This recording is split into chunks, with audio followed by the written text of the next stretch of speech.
back to Le Petit Château. Bienvenue au Petit Château. I'm so glad you are here. I'm really excited to share with you today the beautiful recipe that I've got for creme brulee.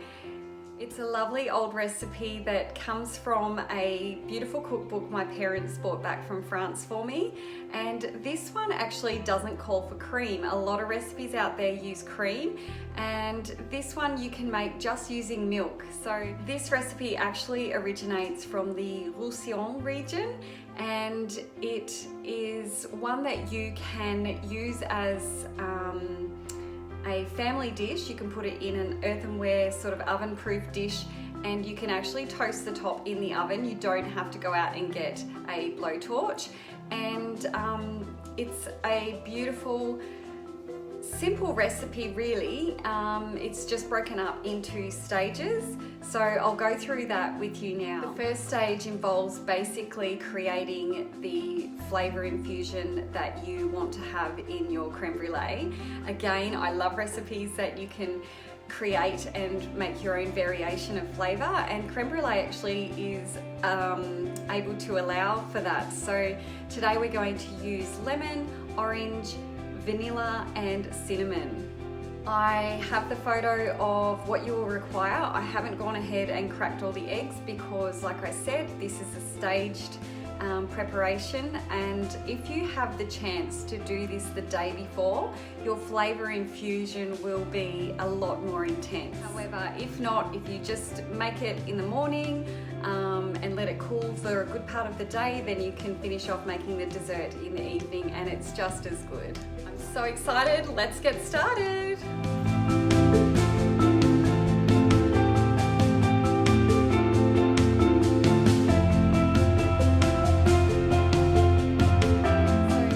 We're going to start by heating our milk, bringing that to the boil and then removing it from the heat. And what we'll do after that is add the flavourings.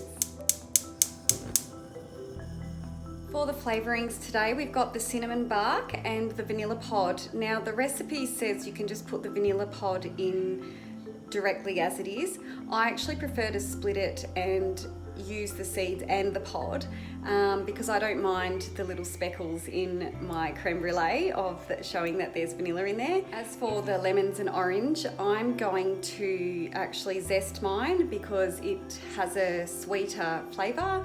You can just peel it and put the peel directly into the milk, but I find I prefer the zest because it just has that sweeter sort of flavour infusion. You really don't have to stress too much on having it absolutely perfect how you peel, zest, grate your lemon and orange, because we will eventually be passing the flavour infused milk through a sieve.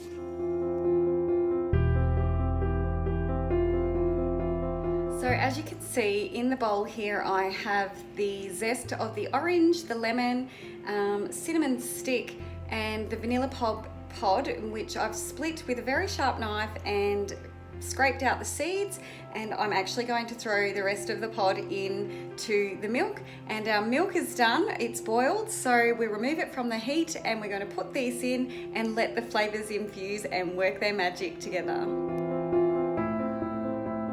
So what we'll do now is we'll place a lid on the saucepan. We're going to let it cool and cool pretty much completely before we move on to the next stage of making this beautiful dessert. Before we start the stage 2 preparation, I just wanted to mention that it's really important, if you can, weigh your ingredients out. So excited, let's get started. So to start, we're going to be putting the 2 whole eggs, the 5 egg yolks, the sugar, the corn flour and the flour into a bowl, and we're going to use our whisk if you're feeling particularly energetic, or your hand mixer to mix them up. So here we have our 5 egg yolks and our 2 whole eggs. You can actually store your leftover egg whites. They can be in the fridge for a couple of days, and you could use them later on to make some meringues or some beautiful financiers, which I'm going to do some recipes on for you. And if you feel like you're not going to be able to use them, you can actually freeze them. So it's really good if you can make use of the leftover egg whites. In with our eggs, we're going to add our 100 grams of granulated sugar, and then we will add our 25 grams of flour, and then we will add the 25 grams of corn flour. So now we're going to go ahead and either use your whisk, I'm going to use my beater, and we're going to incorporate these ingredients all together until our mixture becomes pale and slightly thick and foamy.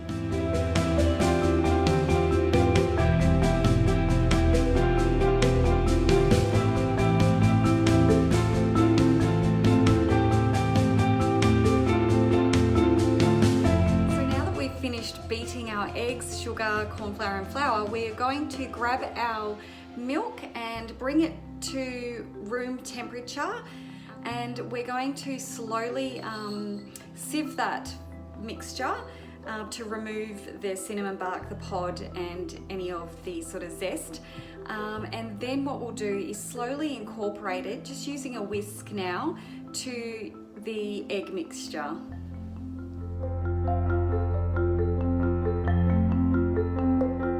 I'm just going to use a ladle and bring some of that beautiful milk into the mixture, and then start slowly incorporating with the whisk. And just go ahead and do that slowly, just ladle by ladle in the beginning.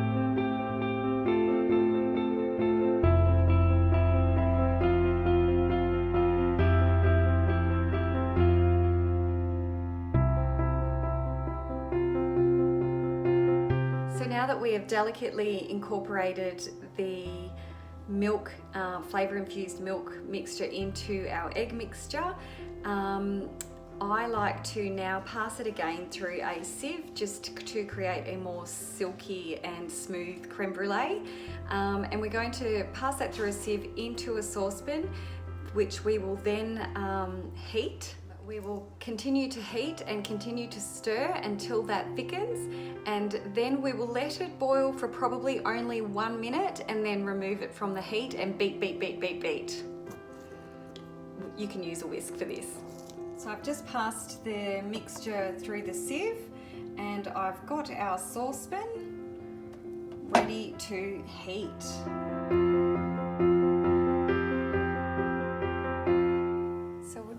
Stirring gently until it thickens, and we're just using a very gentle heat for this stage, and you'll start to feel it thicken.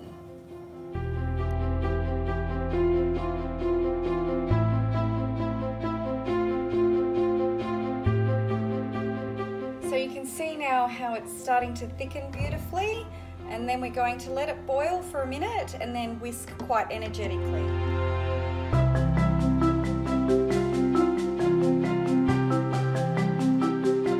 My goodness, this smells divine. I'm going to now transfer it into some heat-proof sort of dessert dishes that we can then have individual serves, or you can go ahead and have a big family serve. So I just poured probably about a cup into each of these little ramekins, and I'm going to place it in the fridge to cool completely, and then what we'll do is we'll sprinkle them with some demerara sugar, some sucre demerara. Sorry, a little history while we're waiting for our beautiful desserts to cool. There seems to be some uncertainty as to the true origin of creme brulee. So England had a version, and then it was found translated into French. Actually, the French used to create the almost burnt sugar topping separately and place it on the custard. And then you've got the creme catalana from Spain, which has been around since like medieval times. So I don't want to get into this debate, but we're going with our French version today, and creme brulee technically translates to burnt cream. So it's the moment we've all been waiting for, and I guess this is the signature style of the creme brulee, with the cold custard contrasting with the hot sort of toffee burnt sugar on the top. Let's go.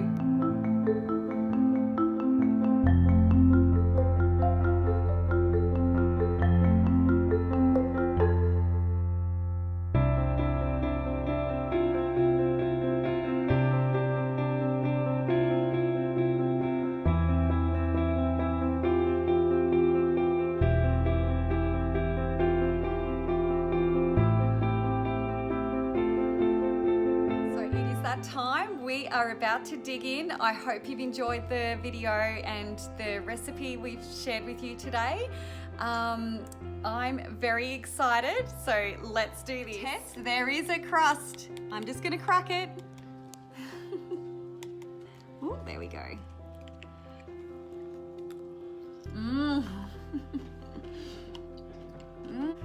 That is divine. I love that I've got a crust, tap, tap, tap. And then the custard is beautiful and smooth and silky.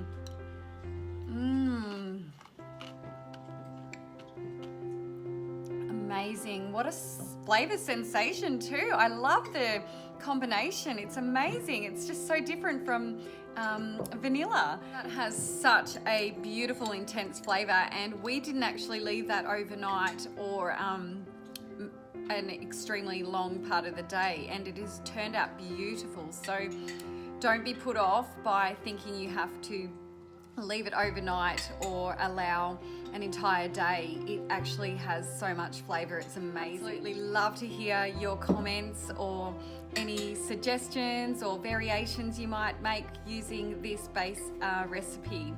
Hope you enjoyed it. To enjoy this with my family now. Thank you so much again for watching. I can't wait to share another recipe with you again. And don't forget to like and subscribe. That would be fantastic. And for now, I'm going to say au revoir, à bientôt, and we'll enjoy our beautiful, delicious creme brulee for now. Guys? Delicious. Is it good? Oh. Thumbs up from Yanni. Yeah, of course. We all love creme brulee.